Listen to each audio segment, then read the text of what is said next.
E nós temos uma convidada hoje especial, porque a gente pode conversar com ela uma série de coisas que o telespectador, que influencia a vida do telespectador. Né? Há profissões que mudam a nossa vida mais que outras, né? Ela é autora, ela é dramaturga. Não gosto muito da palavra, parece um negócio estranho. E ela é doutora em literatura. Uma pessoa muito importante. Enfim, ela escreve.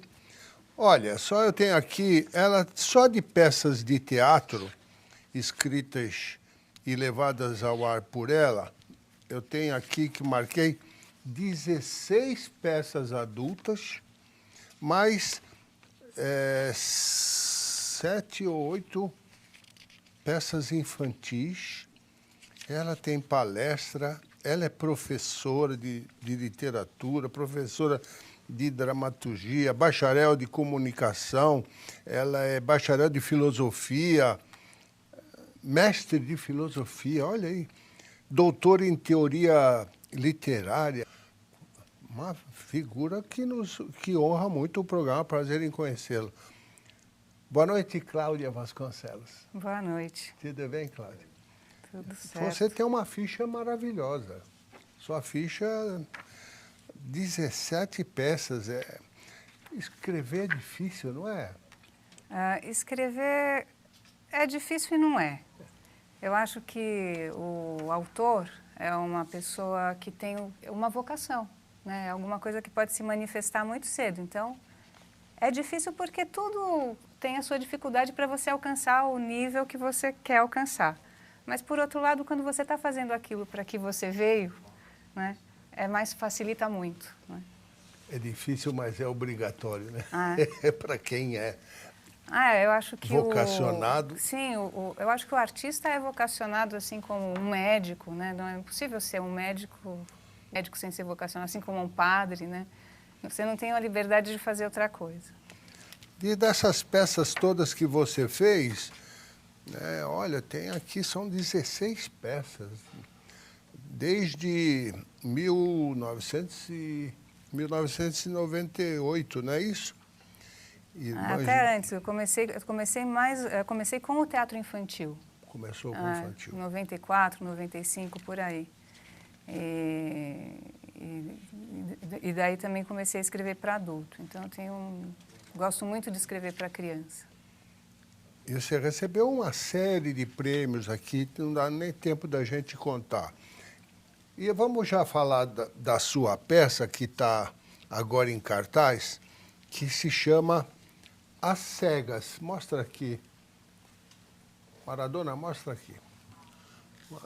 O Edu está junto com o Maradona. As Cegas, está de cabeça para baixo. Dá para ver? Conta alguma coisa dessa peça. Então, As Cegas é um projeto muito interessante que a gente começou a idealizar já há um ano. O tema que moveu o grupo a se unir para fazer essa peça era a questão da morte. Mas não da morte enquanto luto, enquanto perda de um ente querido, mas da questão da mortalidade de cada um, aquela morte que está no ombro de cada pessoa sentada todo dia, né? É a possibilidade de morrer de cada um. Esse pensamento aliado a um outro pensamento sobre a morte, a de que nós, hoje em dia, na nossa sociedade, estamos mortos. No seguinte sentido, como se houvesse uma grande padronização das personalidades. Né? Todo mundo é um consumidor, não é uma pessoa. Né? Você vê uma cara no meio de muito rosto. Né? Então, a gente tentou agenciar esses dois assuntos, né? E pensando muito no consumo, na medicalização, que hoje você toma um remédio para acordar, um remédio para dormir, um remédio para ficar feliz, um remédio para... E começamos a estudar a morte a partir desse ponto de vista. Então, a gente entrevistou psiquiatras, entrevistamos psicanalistas, falamos com filósofos, né? E depois fomos para a sala de ensaio com esse material, ver o que acontecia, né?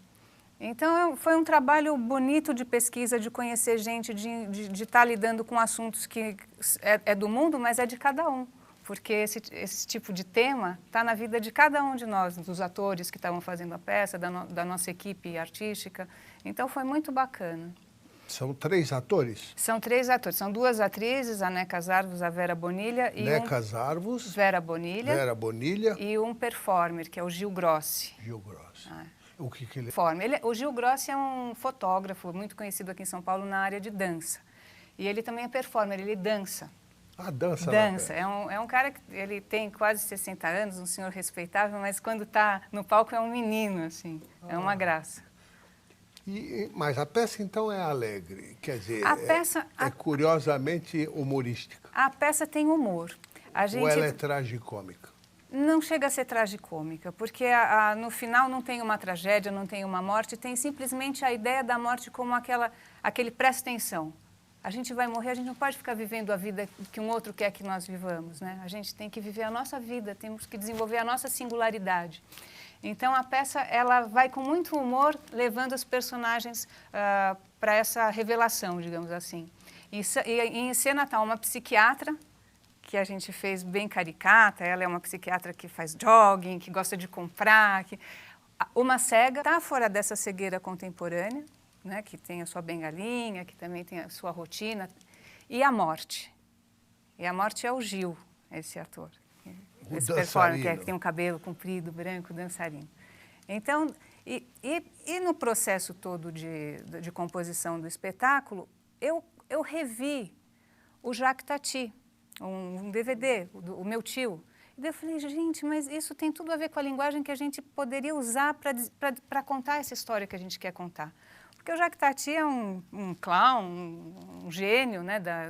E os filmes dele têm uma crítica muito forte da modernidade, com muita graça, e ele não usa quase palavras. E a nossa peça tem isso, é uma peça que tem pouco texto, ela tem situações, né? Então, o Jacques Tati foi uma espécie de mentor espiritual do trabalho, e daí ela tomou esse rumo mais leve para tratar de um assunto sério. Você diria que é um ensaio?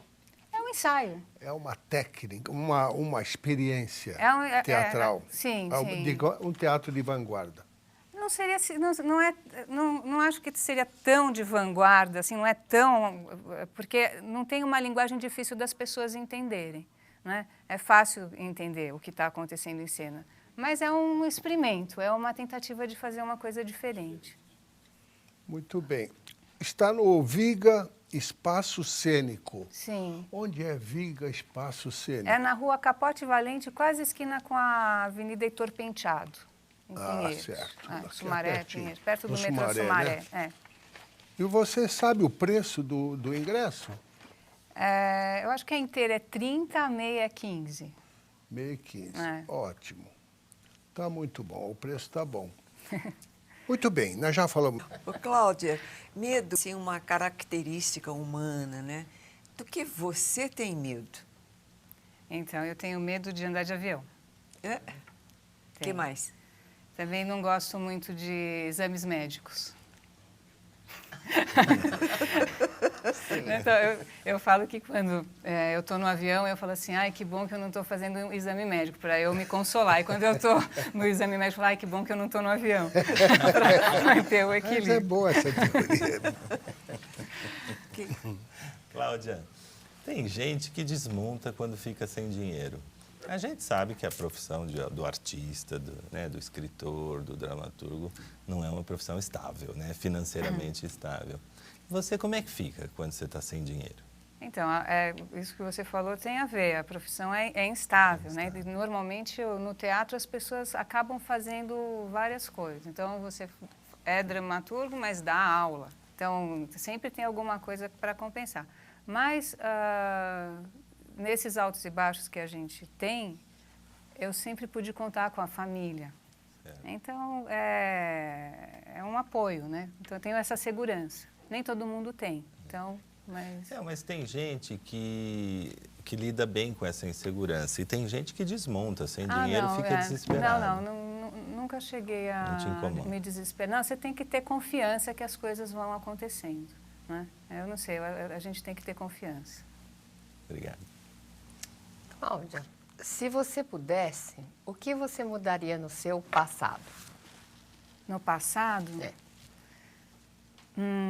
eu não sei se é uma coisa possível de mudar, mas assim, eu fui uma jovem com muita crise de adolescência, sofria muito, né? Aqueles tormentos juvenis e tal. Então, acho que isso eu mudaria, porque coisa que o jovem sofre, a família fica junto, perturbada. Então, talvez eu mudasse isso, se pudesse mudar. Mas acho que é o que eu penso mais forte. Né? Cláudia, a saudade é a capacidade que a gente tem de viver de novo, né? Do que você sente saudade? Eu tenho muita saudade dos meus avós. Dos avós. Dos avós. Porque os avós são aquelas pessoas, lógico que tem aquele vínculo amoroso, mas que elas ligam a gente com um outro tempo. Né? Eles trazem notícia de uma outra época, de um outro mundo. É tão bonito, né? E você se enriquece com a experiência dos avós. Então, eu tenho muita saudade dos meus avós, de conversar com eles, de ouvir as histórias deles. Isso eu sinto falta.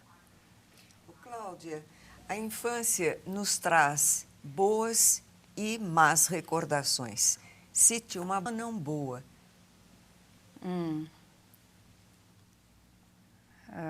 Bom, é uma boa recordação. Bom, tem muitas boas recordações, mas já que a gente está falando de teatro e tudo, né, uma boa recordação de infância era brincar de teatro com as minhas irmãs, né? Porque a minha família sempre gostou muito de teatro, meus pais frequentaram desde o TBC, o Arena, o Oficina, não sei o quê, e depois de pequenas nós íamos todo fim de semana ao teatro e depois em casa nós brincávamos de teatro e fazíamos aquela apresentação para a família, né?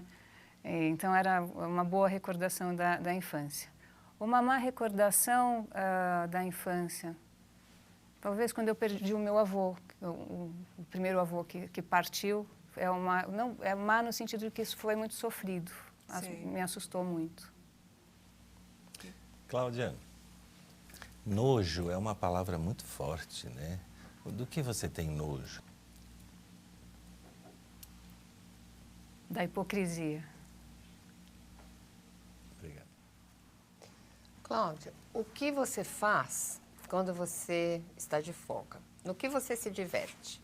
Então, eu faço a mesma coisa que eu faço quando eu não estou de folga. Eu estou sempre trabalhando. É difícil, eu me divirto trabalhando. Eu acho que isso é uma vantagem da profissão, quando a sua profissão também é seu espaço de realização. Então, você trabalha, você se cansa, você está envolvido com uma coisa séria, mas, ao mesmo tempo, você está fazendo aquilo que te dá energia.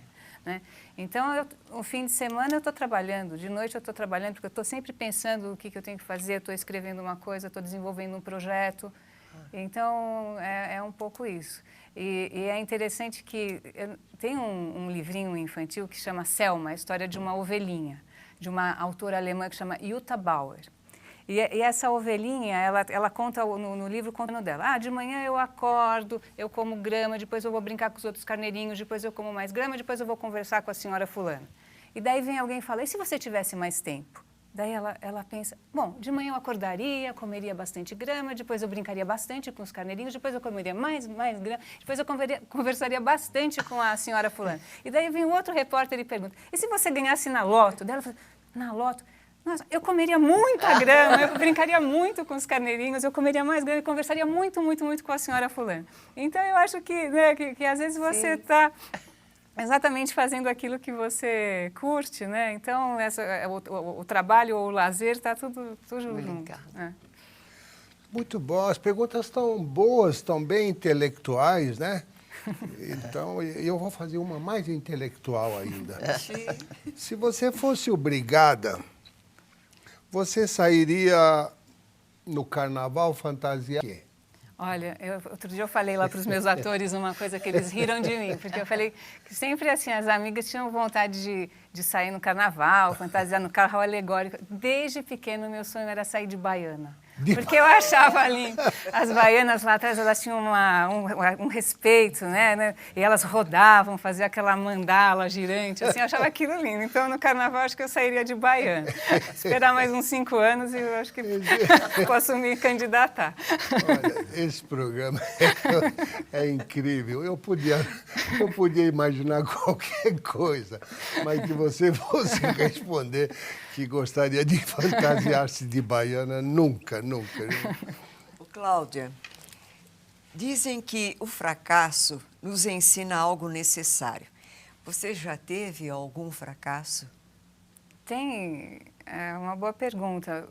Tem um autor que justamente é o tema do trabalho de doutorado, que é o Samuel Beckett, né, o autor de Esperando Godot e tal, tantas outras peças importantes. Ele fala que o fracasso é a matéria do artista.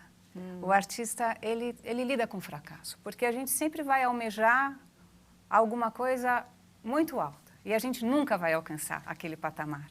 Então, o fracasso é o nosso cotidiano, né, nesse sentido. Então, acho que o fracasso é a matéria do nosso trabalho. Cláudia, você já recebeu algum milagre? Acho que a própria vida é um milagre, eu acho. Obrigado.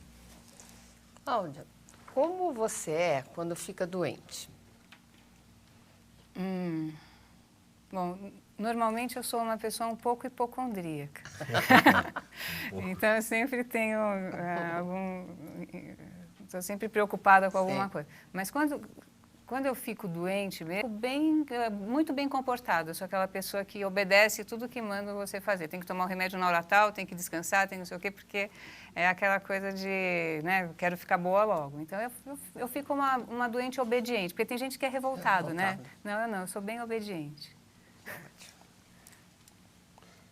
Cláudia, um dos problemas mais antigos do mundo é o problema da prostituição. Dizem uma história, estava lendo outro dia, que o rei do Egito, Quéops, eu estive lá no Cairo agora há pouco tempo, eu e a Ângela, diz que o rei Quéops, ele prostituía a própria filha para terminar a pirâmide. A guisa de curiosidade, dizem que ela cobrava pelos seus serviços um bloco de pedra de 10 metros por 10 metros. Nossa. Esse problema da prostituição, de quem precisa ganhar dinheiro desse jeito para viver, isso tem solução? Isso será eterno?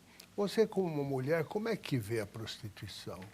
Olha, você sabe que não é um assunto que eu me debrucei assim muito para pensar, mas eu tenho a impressão que tem casos e casos. Eu acho que a prostituição pode acontecer de meninas irem para a prostituição por falta de opção de outro trabalho, e pode acontecer também, não sei, uma curiosidade, né? Eu não sei direito, porque às vezes uma garota de programa ela está dentro de um trabalho de prostituição, né?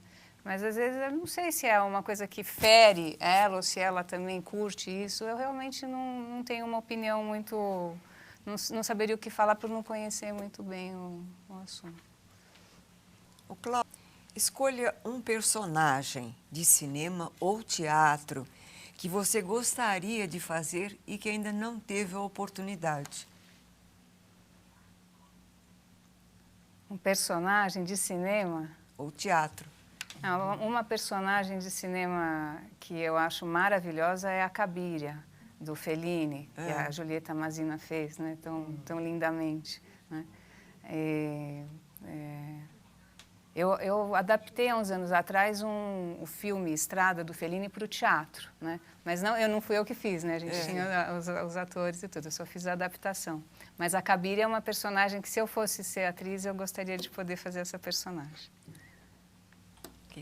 Cláudia, qual é a receita? Você é escritora, já dirigiu também. Qual é a receita para se tornar um bom ator ou uma boa atriz? Para ser um bom ator? Bom, primeiro de tudo, ter real vocação para isso, porque às vezes talvez os jovens se iludam, veem na televisão os atores e eles querem ser famosos. Mas para ser ator, você tem um chão muito grande até você... um caminho muito grande para trilhar antes de ser famoso. E às vezes você não vai ser famoso, né? Principalmente dependendo do trabalho no teatro, né? Não te projeta sempre, né? Então tem que ter vocação, tem que gostar muito daquilo que faz, para quando chegar os momentos difíceis você poder enfrentar, né? Porque aquilo é o seu caminho mesmo. Obrigado. Cláudia, tem pessoas que não têm necessidade de ouvir música. Você tem? E qual tipo de música você gosta? Eu ouvi muita música na adolescência e tal. De uns anos para cá eu comecei a ficar mais seletiva. Então eu ouvia de tudo e atualmente eu ouço muito música clássica, né? Então eu tenho um cunhado que é músico erudito, então eu ouço CDs do quarteto dele, que são sempre coisas muito lindas, como Vila Lobos e tal. Então eu curto, né, ouvir a música clássica atualmente. Qual que é a sua opinião sobre a teledramaturgia brasileira atualmente? O que você acha? Boa pergunta. Ultimamente eu não tenho acompanhado tanto como eu já acompanhei assiduamente há uns anos atrás. Eu acho que tem momentos maravilhosos na teledramaturgia brasileira. Assim, e hoje nós até podemos rever, né, esses momentos, mas acho que a luta é para se manter a mesma qualidade, né, de novelas que marcaram época, nas novelas que virão, né?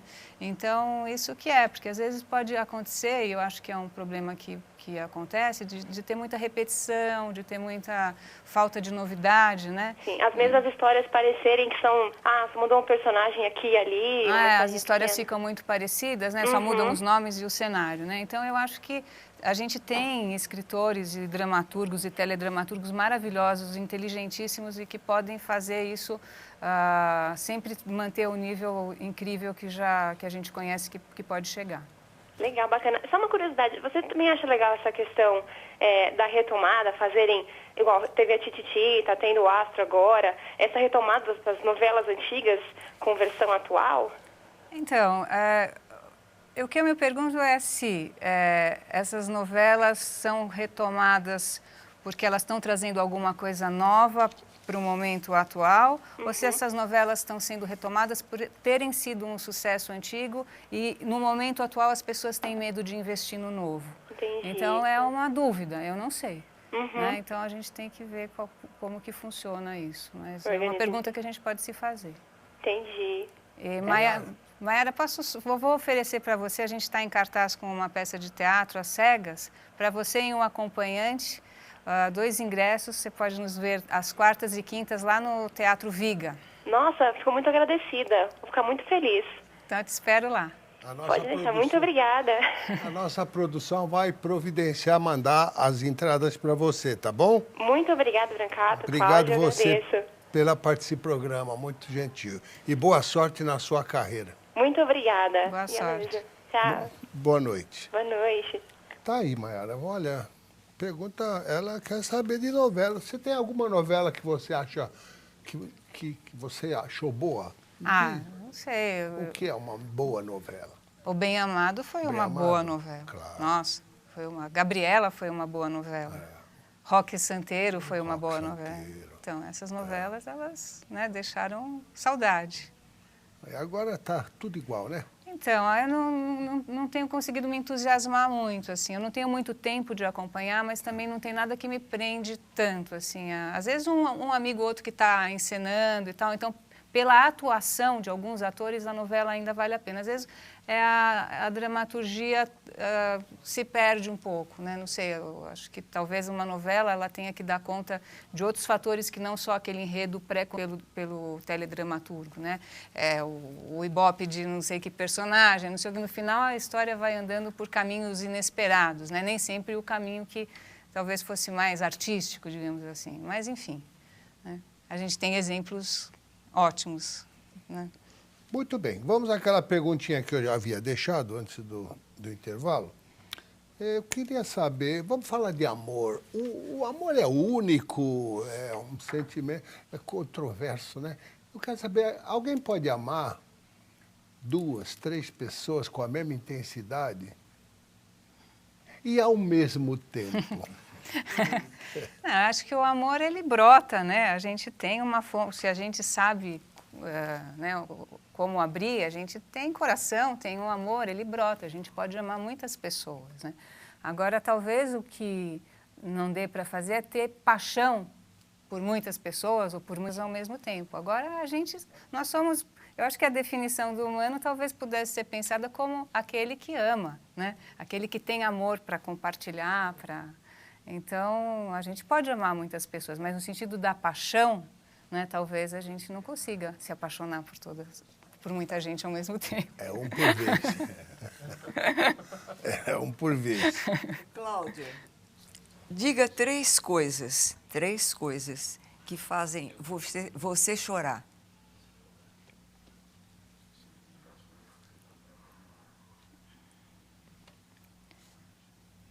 Bom, eu vou falar três coisas que têm a ver com um choro, não um choro de tristeza, um choro de emoção.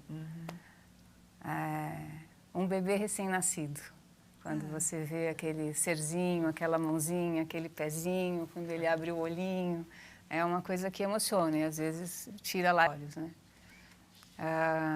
Um sentimento que está muito em baixa, né, que é a bondade. Atos de bondade genuínos me emocionam. Né? Também me fazem chorar. Né? E também me tira a lágrima dos olhos quando eu estou assim diante de uma paisagem muito bonita, né? Que a gente fala, a natureza ainda existe, né? Tem pássaro, tem verde, tem água correndo, não sei, isso aí também me emociona. Cláudia, dizem que ninguém se livra de pelo menos um complexo. Não sei se é verdade, mas você tem algum? Ou já teve? Se a gente não tem na adolescência, sempre passa algum, né? Não, eu sempre tive complexo de estar acima do peso. Mas não é elegante. Então, mas isso eu acho que é uma coisa da nossa época, né? Toda mulher, ela fica com esse complexo, assim, em algum momento, né? Então, tinha na adolescência bastante, né? Então, foi uma coisa assim. Agora, eu tô, assim, 45 anos, acho que tá bem para a idade. Cláudia, que coisas, na sua opinião, levam um homem ou uma mulher a pousarem nu para uma revista? Às vezes tem uns motivos que a gente não sabe. Às vezes, porque, assim, eu tenho um amigo que é fotógrafo. Ele não mora mais no Brasil, ele está em Nova York, é um fotógrafo de moda, e ele faz fotos de nus também. E, às vezes, ele pede para os amigos posarem para ele. E como ele é uma pessoa muito querida, né, as pessoas ficam assim, será que... E se abrem para isso. Então, às vezes, é por amizade. Às vezes, talvez seja por dinheiro. Mas esse caso desse meu amigo, várias pessoas que já posaram por pura entrega a esse amigo querido, simpático. Então, as pessoas se abrem, confiam nele, confiam que as fotos vão ficar legais e tal. Ele já me convidou, mas eu sou muito tímida, não estou a ver. Cláudia, você acredita em destino? Acredito com a ressalva de que existe o livre-arbítrio. Acredito que sim, existe destino, coisas que vão acontecer. Mas acredito também que nós temos a possibilidade de fazer escolhas. E esse destino é feito por alguém? Alguém nos indica, nos cria um destino? Então, é um mistério, né? É um mistério. É um mistério. Deus seria? Sim. É a grande explicação possível. É? E por que ele faz uns milionários e outros com câncer? Não é. Mas aí que a gente tem que saber, será que é Deus que faz tudo? Será que os homens também não têm a sua parcela de trabalho, né? São assuntos que a gente não tem como atribuir a Deus, porque será que Deus gostaria que uma criança estivesse sofrendo? Claro, né? claro. Então, não sei se é tudo culpa de Deus. A gente está aqui na natureza, na matéria. Né? Claro. Cláudia, se você ganhasse um canal de televisão, que tipo de televisão você faria? Eu faria uma televisão que daria muito pouca audiência.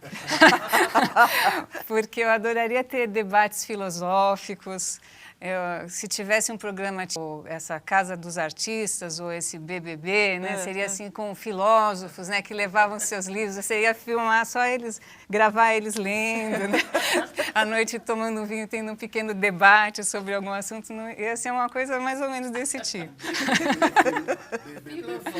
Filosófico. Claro que todo mundo de maiô, né? Bom, talvez fosse necessário, né, para alguém se interessar. Tá certo. Cláudia, alguém já lhe pediu para guardar um segredo e você guardou? Ah, sim. Sim. Você é boa de segredo. Eu sou boa. Dizem que os escritores, você conta uma coisa, eles vão escrever sobre isso, né? Mas não, eu acho que quando alguém te pede isso, é um voto de confiança muito grande. Cláudia, me diz 3 profissões que você gostaria de ter, independente da que já escolheu.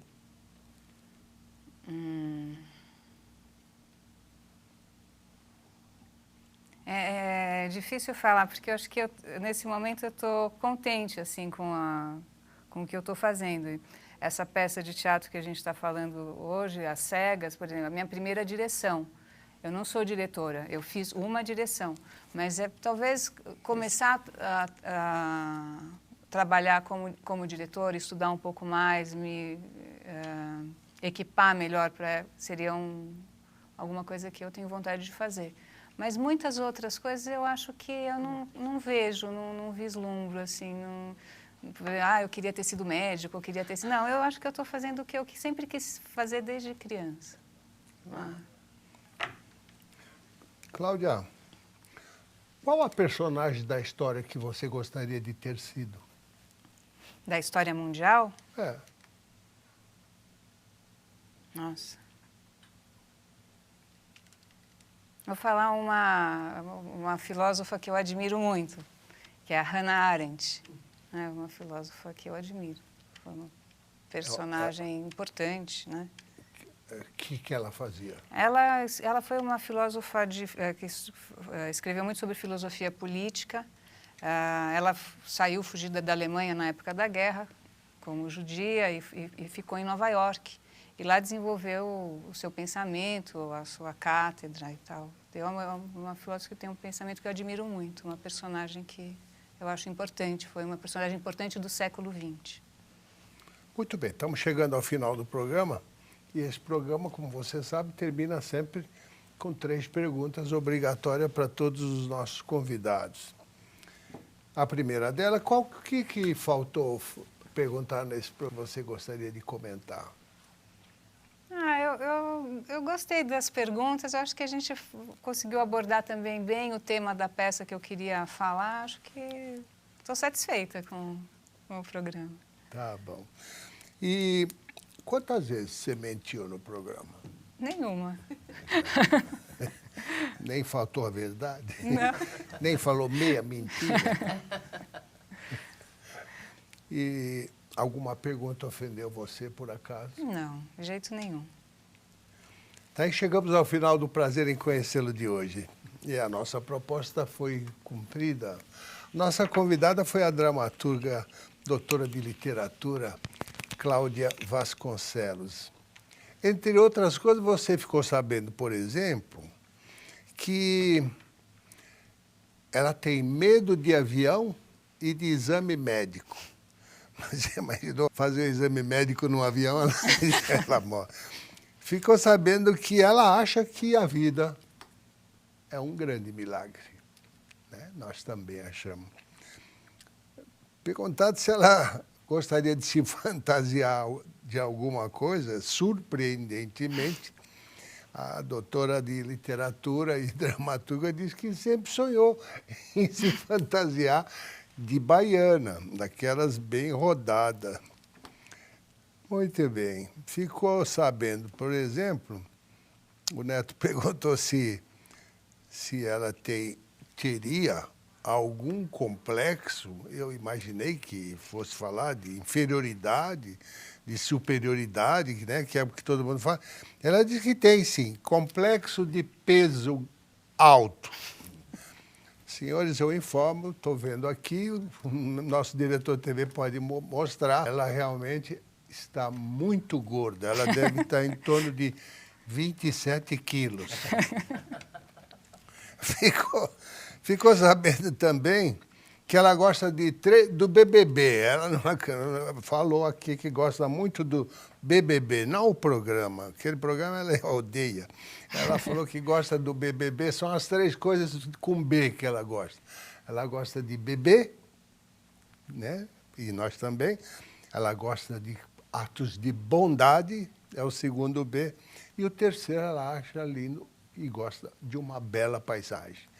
Beber, bondade e bela paisagem. E, finalmente, ficou sabendo que, quando foi falado de fracasso aqui, ela nos deu uma lição, foi buscar no Beckett uma ideia maravilhosa dele e deixa para a gente uma lição muito grande de vida, que você pode usar também na sua vida. Perguntado para ela o que o fracasso é, ela diz que o fracasso é a matéria-prima do sucesso ou do trabalho nosso. Você vai ter sucesso na sua vida no dia que você souber fazer do fracasso o caminho para o sucesso. Fizemos com ela um programa de 50 minutos, foram 3.000 segundos e cerca de 30 perguntas que ela respondeu como quis. Agora você conhece melhor Cláudia Vasconcelos e pode dizer se realmente teve prazer em conhecê-la. Prazer, foi um prazer.